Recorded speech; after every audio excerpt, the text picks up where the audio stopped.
ময়ূরীর কথা শুনে তাসফিন হতভম্ব। এই মেয়ে তার চরিত্র নিয়ে সন্দেহ করছে, ভাবছে ময়ূরীর ঘুমের সুযোগ নিয়েছে। তাসফিন রেগে মেগে বলল, আমাকে সুযোগ নিতে হবে কেন? মেয়েটা আমার বউ, অধিকার আছে আমার। তাসফিন মুখ ফসকে কত বড় সত্য স্বীকার করে নিয়েছে। তারপরে সে নিজেও বুঝতে পারল ময়ূরী এটুকুই শুনতে চেয়েছিল। ময়ূরী কিচ্ছু বলল না। তাসফিনের মুখের দিকে তাকিয়ে হাসছে সে। তাসফিন ময়ূরীকে হাসতে দেখে রাগ করতে যেও ওকে কিছু না বলে রুম থেকে বেরিয়ে গেল। তাসফিন চলে গেলে ময়ূরী একা একাই হাসছে। আজ মুখে স্বীকার করলেন, আর একদিন মন থেকেও মেনে নেবেন, আর সেই দিনই হবে আমার জিত। আজ ময়ূরীকে অন্য দিনের থেকে খুশি খুশি লাগছে। ওকে একা হাসতে দেখে সালেহা বলল, কি গো মা, একা একা হাসতাছো?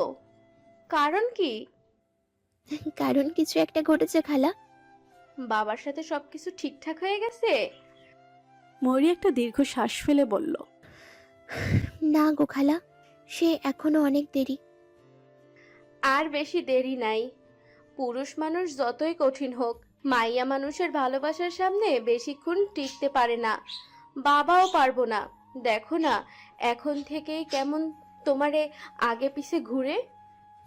কই ঘুরে? আমি তো দেখিনি। তুমি দেখবাই না?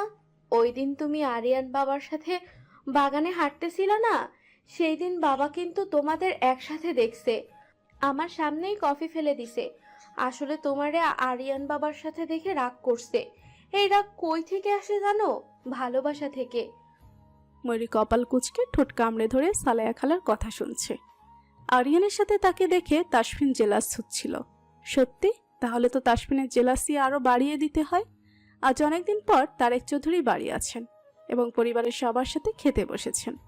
তারেক চৌধুরী কিছু না বলে একবার তাসফিনের দিকে তাকালেন। সকলে বসে গেলে তাসফিন এসে কাউকে কিছু না বলে চেয়ার টেনে বসেছে।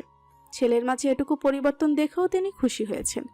বৌমা বাড়ি আসার পর এ বাড়ির চেহারা অনেকটাই পাল্টে গেছে। তাসফিনের প্রতি লায়লার এ আন্তরিক ব্যবহার কখনো দেখেননি তিনি। হয়তো শাশুড়ির সাথে ময়ূরীর ভালো সম্পর্কই তাসফিনের প্রতি লায়লার দৃষ্টিভঙ্গি পাল্টাতে শুরু করেছে। ময়ূরী তাসফিনকে দেখিয়েই মূলত আরিয়ানের সাথে টুকটাক কথা বলছে। তারেক চৌধুরী ছেলের বউয়ের উদ্দেশ্যে বললেন, এখানে তোমার ভালো লাগছে তো বৌমা? কারো আচরণে কষ্ট পাচ্ছ না তো? তারেক চৌধুরী খোঁচাটা ছেলেকেই দিয়েছেন। ময়ূরী এক পলক তাসফিনের দিকে তাকিয়ে হেসে বলল, না বাবা, আমাকে কেউ কষ্ট দিচ্ছে না।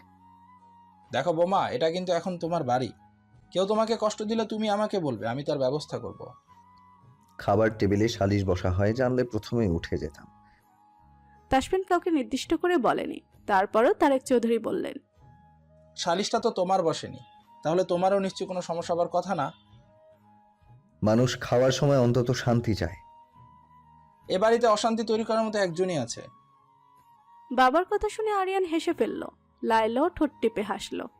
তাসফিন কঠিন চোখে আরিয়ানের দিকে তাকালে আরিয়ান হাসি গিলে নেওয়ার চেষ্টা করল। ময়ূরী আরিয়ানের এই অবস্থা দেখে অনেক কষ্টে হাসি চাপল। তারেক চৌধুরী পুরোটা সময় ময়ূরীর সাথেই কথা বললেন। তোমাদের বাড়ি থেকে কেউ আসে না? তোমার তো মনে হয় ওদের জন্য মন কাঁদে। আমি বলছিলাম কি, কয়েকটা দিন বাবা মার কাছ থেকে ঘুরে আসো। মেয়েকে পেয়ে তো তাদেরও ভালো লাগবে, বাবা মাকে দেখে তোমারও মন ভালো হয়ে যাবে। শ্বশুরের এই কথায় ময়ূরীর মুখটা ছোট হয়ে গেল। তাসফিন এবার শব্দ করে চেয়ার ছেড়ে উঠে পড়ল। তারেক চৌধুরী ছেলেকে বললেন, মৌরীকে ওর বাবার বাড়ি থেকে ঘুরিয়ে নিয়ে এসো। আমি কারো পায়ে শিকল পরিয়ে রাখিনি, যা যেখানে ইচ্ছা যেতে পারে। কয়দিনের জন্য কেন, একেবারে চলে গেলেও আমার কোনো আপত্তি নেই। তাসফিন চলে গেলে তারেক চৌধুরী বৌমার মুখের দিকে তাকালেন। মেয়েটাকে দেখলে তার নিজের ছেলের উপর রাগ বেড়ে যায়। এই ছেলেকে তিনি কোনোদিনই মানুষ করতে পারলেন না। ময়ূরী কথা দিয়েছিল আরিয়ানের সাথে বেরোবে। আরিয়ান জেদ ধরে বসে আছে, আজকেই ময়ূরীকে তার সাথে যেতে হবে। ময়ূরী অত বেশি ভাবল না, ছেলেটা এত করে বলছে। তাসফিন বাড়ি ছিল না।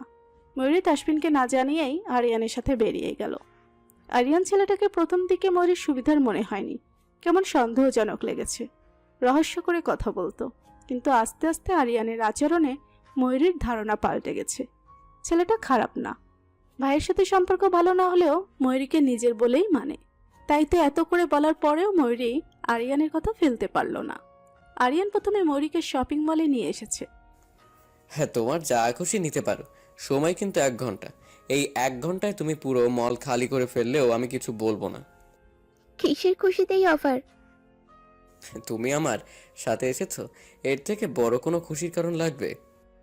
ময়ূরী হেসে ফেলল, মজা করেই বলল, ভাবির সাথে ফ্লার্ট করছো?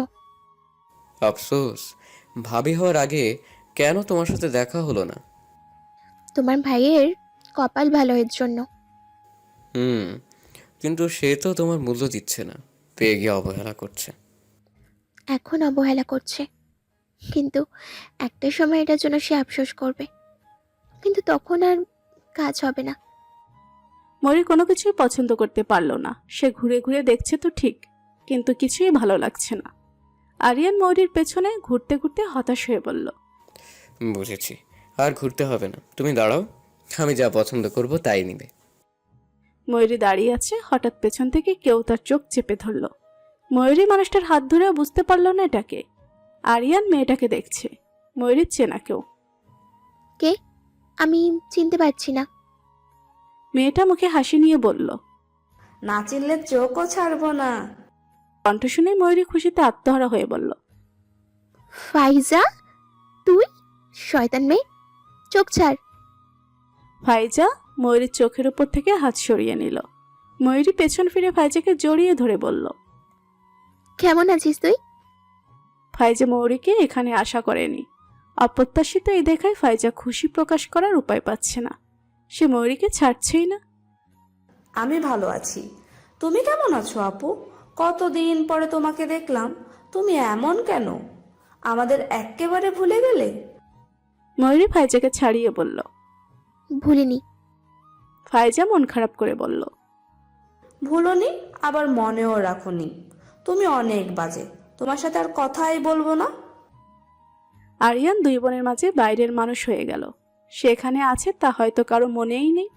আরিয়ান দুহাত বুকে ভাঁজ করে চুপচাপ দাঁড়িয়ে দুই বোনের মান অভিমান দেখছে।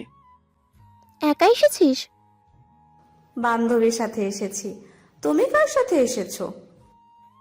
এবার ময়ূরীর আরিয়ানের কথা মনে পড়ল। সে এতক্ষণ ভুলেই গিয়েছিল। ময়ূরী আরিয়ানের দিকে তাকিয়ে লজ্জিতভাবে হেসে বলল, নাও, ভুলেই গিয়েছিল। ওর নাম আরিয়ান, আমার দেবর। ফাইজা আরিয়ানের দিকে তাকিয়ে নাক ফুলিয়ে বলল, ও, তাহলে আপনার জন্যই আপু আমাকে ভুলে গেছে। আগে তো আমাকে ছাড়া বাড়ি থেকে বেরও হতে চাইতো না। আমি হাত ধরে রাস্তা পার করে না দিলে চলতো না। এখন আপনাকে নিয়ে ঘুরছে না? মেয়েটার এরকম অভিযোগ শুনে আরিয়ান হেসে পড়ল। আপনি নেই, তাই আমাকে দিয়েই কাজ চালাচ্ছে। দীর্ঘদিন পর দুই বোনের দেখা হয়েছে। এত তাড়াতাড়ি ওদের গল্প শেষ হবে না। আরিয়ান অলরেডি 1 কাপ কফি খেয়ে ফেলেছে। এখন মনে হচ্ছে দ্বিতীয় কাপের জন্য অর্ডার দিতে হবে। ফাইজা এক এক করে বাড়ির সকলের কথা বলে ফেলেছে। এবার ময়ূরীর কথা জিজ্ঞেস করলো, শ্বশুর বাড়িতে তোমার মন টেকে আপু? বাড়ির কথা মনে পড়ে না? ময়ূরী হাসি খুশি মুখ মুহূর্তে অন্ধকার হয়ে গেল। আরিয়ান ব্যাপারটা লক্ষ্য করে বলল, আমরা ভাবিকে এতটাই আনন্দে রেখেছি যে বাড়ির কথা মনে পড়ার সময় পায় না।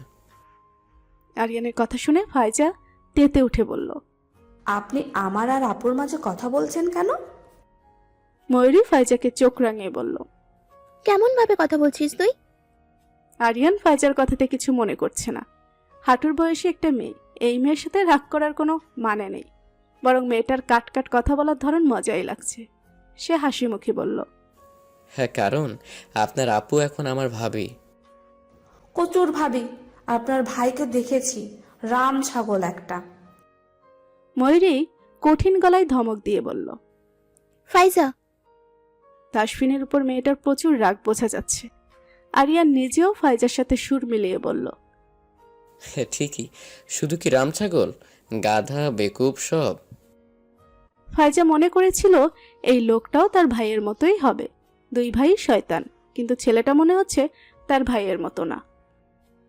আপনার ভাইকে সামনে পেলে আমি যে কি করব বলে দিবেন ওনাকে। আমার সামনে যেন না আসে। যে আমার আপুকে কষ্ট দেয় তাকে আমি দু চোখেও দেখতে পারি না। বলে দেব, আরো কিছু বলতে হবে? উনি একটা বাজে লোক। আমি ওনাকে কত ভালো মানুষ মনে করেছিলাম, কিন্তু উনি পৃথিবীর শ্রেষ্ঠ খারাপ লোক।